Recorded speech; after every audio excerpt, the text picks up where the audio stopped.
6. So there's a new design this year for Apple's flagship, and of course the theme here is thin and light. This phone is 6.9 millimeters thin, and it's all one piece of aluminum rounded off at the corners.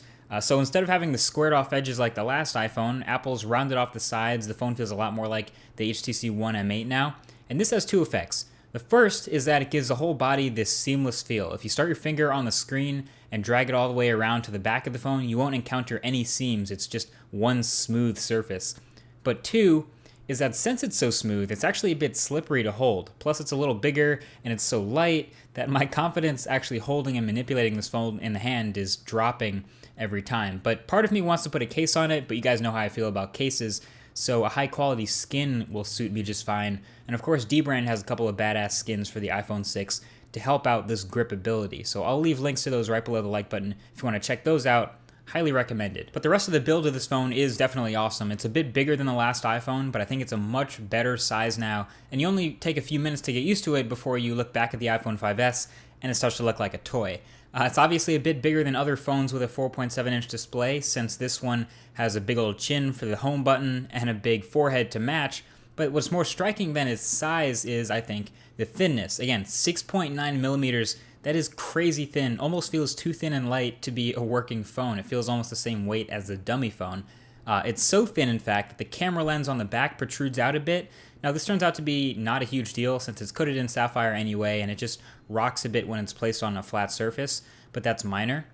So this is the first iPhone to move the power button from the top to the side of the phone, and that's good. That's what other bigger phones have been doing for years, and that's much easier to reach, and also it has a physical mute switch, and I think that's a nice touch. Most phones don't do this yet, but it sometimes got switched off in my pocket every once in a while, but I like the physical mute button.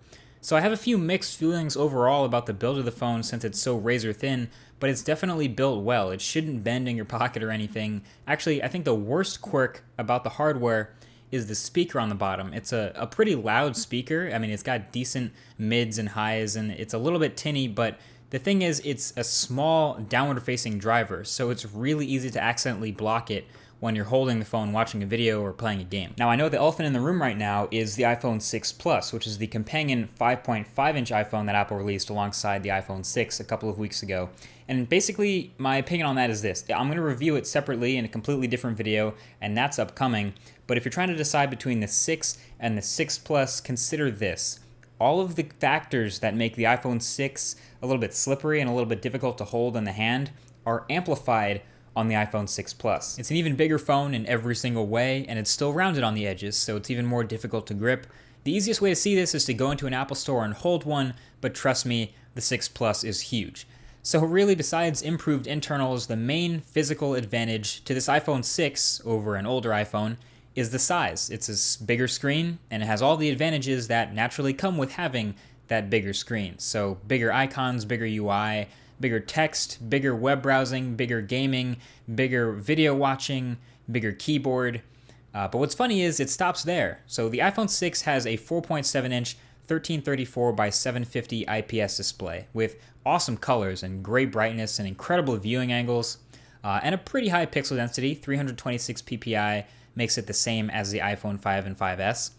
And iOS 8 is trained to take advantage of every inch of this display by basically scaling everything up from the iPhone 5S. But like I said, there aren't really any extra features in iOS to take advantage of the larger display, so there are no multitasking features or anything extra. There is Apple's interestingly implemented reachability, which is basically to make one-handed use easier, so you can double touch the home button to move the UI halfway down the display.